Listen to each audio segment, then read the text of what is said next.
Сайн уу манайхан. Өнөөдөр бүгдээрээ 2009 онд гарч байсан Law Abiding Citizen буюу хуулиа дэдэлдэг иргэн гэдэг киноны төвчлийг сонсноо. Гэр бүлийг нь хүнөөсөн алуурчин ялзамгүй өнгөрхийг хараад тэссэнгүү. Өөрийн гараар шийтгэж алуурчныг сулсан хууль тогтоогчдод бүгдэнд нь шангийн хүртээж буй тухай үйл явдал гардаг маш сонирхолтой кино болохоор та хэд маань бижилгээ дуустал үзээрэй. Одоо харин кинонд орцгоё. Киноны маань гол дүр Клайд нэгэн хувийн байгууллагад механик инженерээр ажилладагч цагт гарвал ганц өхнөө эрхлүүлэх бөгөөд өхөндөө амнаас илүү гартай амралтынхаа өдрүүдээр байнга л өхөндөө цаг гаргаж юунаас илүү өхнийхөө боловсрал сонирхлыг нь анхаардаг нэгэн. Өхрийн ч гэсэн аавынхаа гарын урыг дүүрээсэн бололтой аавтайгаа хамт суугаад шигтгэгээр бугуувч уралж байх бөгөөд уралсан бугуувчаа аавдаа бэлэг болгож өгөхөд Клайд бүр бөөн баяр. Энэ үед хаалга тогшхоор нь явж очиод онгойлготол бейсболын цөхрөөр тас гидэл нүүрэн дундуураа хусуулчлаа. Хоёр полисийн орж ирснээр Клайдыг хэд хэд цогчисноо гарын хүлх үед өнөөх нь гэрийнх нь хамгал үнэтэй цатай юмнуудыг дээрэмж гинэ. Энэ хоёр дээрэмжнийг дерби, нөгөөхийг нь Роберт гэх бөгөөд энэ дерби зүгээр дээрмэ ичгүй их далжгансан нөхөр юм а. Хурдаг гаргаж ирснээр Клайдыг сүрдүүлж чи хувь тавилантайгаа тэмцээд нэмэргүй штэ гэж хэлснээр гидс рүү нь хутгалаад авч гин. Роберт хамаг юм авчлаа. Одоо зайлъя л да. Гэсэн чинь дерби далчганаад чи зүгээр байж.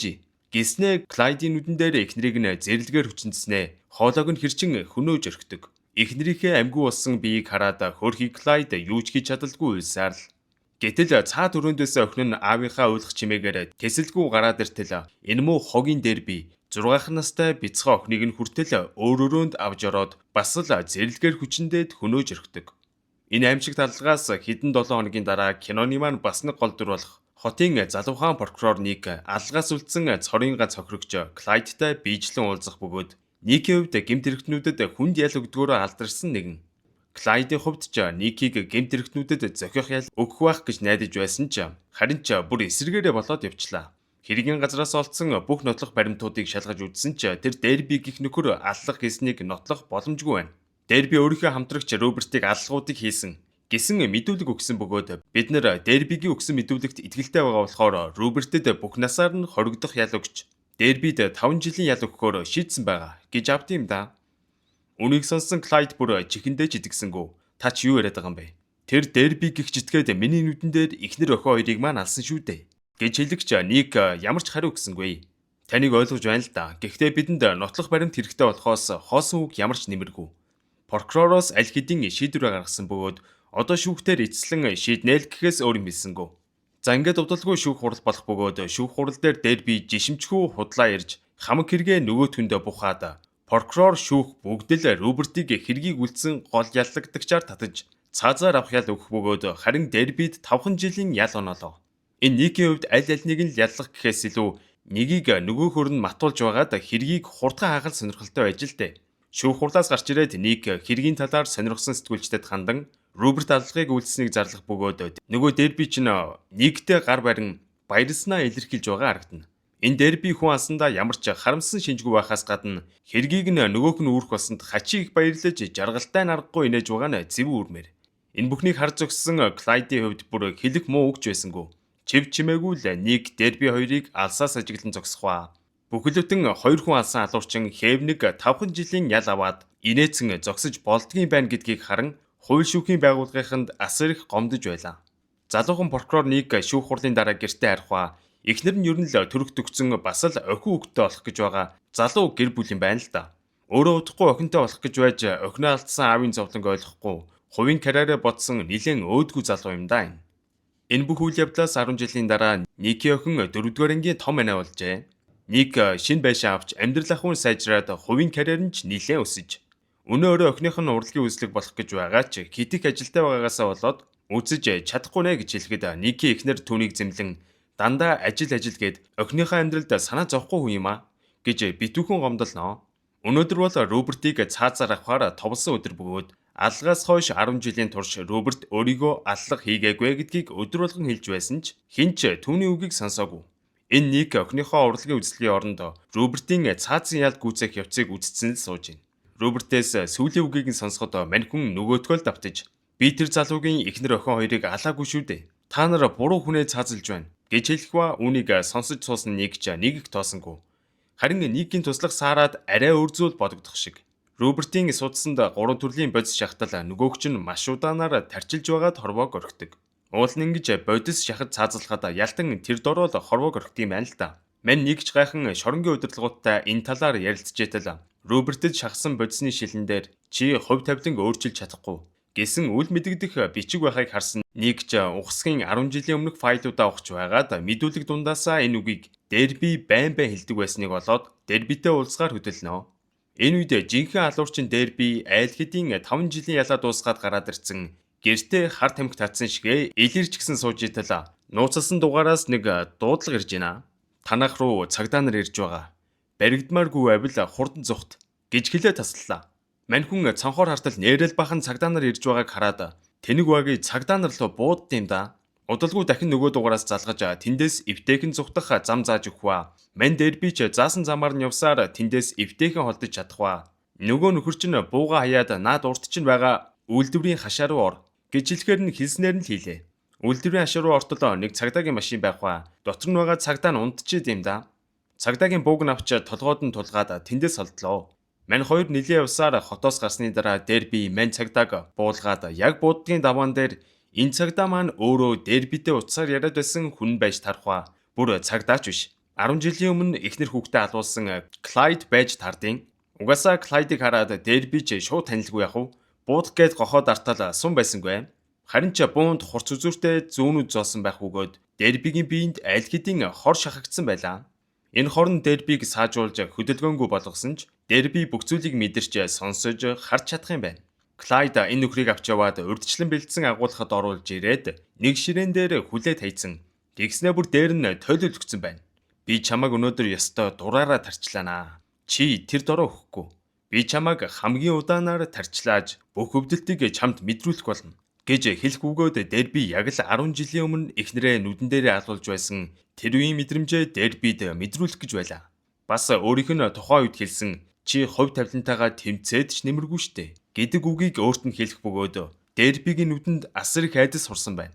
Клайд энэ алгаа бүр камер дээр бичиж эхлэх бөгөөд ингээд дербиг яргалах ажиллагаагаа эхэлнэ. Энэ үед мань прокурор маань туслагтайгаа өглөө болсон явдлын талаар ярилцсан тэр шингэнүүдийг хэн өөрчилсөн байж болох уу? Дерби л биш ухаа. Угаасаа толгоон чүрхгүй. Өөр хэн байж болох уу? Гээл янз бүрийн таамаг дэвшүүлсэн ярьцсан сууж байна. Удалгүй Клайдын яргалуулж зэрэмдэглүүлсэн цогцыг цагдаа нар олох бөгөөд цогцыг нь 25 хэсэг болгон жижиглээд хайцсан байжээ. Үнийг сонсон прокурор маань маш их гайхах бөгөөд сар айлж байна. Дербиг алж өшөө авч болох ганцхан хүн бол Клайд. Судлаад үзтэл сүүлийн хэдэн жил хамаг өмч хөрөнгөө зарчиж бас болоогүй сонин газруудад агуулах авсан байх бөгөөд дербигийн цогцыг олсон газар ч мөн Клайдын эзэмшилд байдгийн байна гэж хэлнэ. За ингээд дадлагын сэжигтнээр мэдээж Клайдыг баривчлагаар гэрт нь ирэх үед мань хүн маш тайвнаар цагдаа нарыг угтан ямар ч эсэргүүцэлгүйгээр шууд баригдъя явах бөгөөд машин цуг замдаа нэг рүү их л эвгүй харцаар нэлээд удаан ширтлээ. Клайдын гэрт нэгжлэг хийх үеэр гэмтэргийн хууль тогтоомжийн талаарх номнууд бас нэг дерби хоёрын гар барьсан зурагтай нийтлэлийн хэсэг олдно. Мань цагдаа нар дербигийн аллах болсон хэргийн газраас ямар ч нотлох баримт олоогүй тул Клайдыг яллах ямар ч боломжгүй байсан бөгөөд хэрэг өвлөхийг нь найдахаас өөр арга байсангүй. Энэ үед Никийн гэрт шуудан ирэх ба охин нь урлагийн үслэгийнх нь бичлэг гэж бодоод хуурцгийг тоглуултал бүү үзэгд. Дербигийн алуулж байгаа бичлэг байдیں۔ Охинд нь бичлэг явуулсныг сонссон Ник ч их л ууртай Клайдтай уулзан камера унтрааж байгаад Клайдыг занал хийсэн ч цаадах нь Никийг худлаа том амнаас цаашгүй гэж доромжилноос. Би тэр хоёр алуурчныг яаж алах талаар бүр хэдэн зуун удаа бодсон гэж хэлэхэд Ник шууд босч хэргийг хүлээлгэхэд хангалттай нотлох баримттай олчлоо гэд явах гэтэл Клайд хариуд нь Ник ихнэр хүүхдийн хаан амьдардаг хэдэн цаг тижээлдээ явдаг гэд бүх хувийн мэдээллийг нэлэхэд Никийн дотор ард сийгээл явчихна. Би тэр хүнийг алсан гэсэн яг нотлох баримт байгаа мó? Миний эзэмшдэг агуулхад алуулсан гэд би алсан гэсэн үг биш үстэй гэд Никийг хүнд байдалд оруулж байна. Ник зөрүүлэн би чамайг алсан гэдгийг чинь мэдэж байна. Гэхдээ чиний мэдэх над сонирн бишээ. Нотлох баримтал сонирн шүү дээ гэж хэлэх ба Никийн 10 жилийн өмнө хэлж ийсэн үгийг нь өөрийнхнөөдөөс хэлж өрхөд Ник гарцаагүй байдалд орох ба Клайдын үгийг гүйцэн сонсно. Хэрвээ чи миний өрөөнд матрас тавьж өгнө гэвэл би бүх хэрэгээ хүлээе. Гэхийг сонсон Ник ч зэвүнд хүрч бардам зан хөдөлсөн уу яасан чадахгүй гээл гарлаа. Матрасыг нь өгчүүл хэрэгээ хүлээнэ гэдгийг сонссон Никийн хамтрагч Джонс Ямар ч нотлох баримтгүй байж матрасын нөгөө л хэргийг хүлээлгүй лээчээ. Гэхэд нэг бардамнан наадууч биднээр зүгээр тоглоод байна гэж зөрүүдэлсээр. За ингээд ямар ч нотлох баримтгүй хэд угаасаа Клайдийн хүсснээр матрасыг авч өгтөл өнөөгчн хэрэгэ хүлээсэнгүү тойруулсаар байгаа л тарлаа.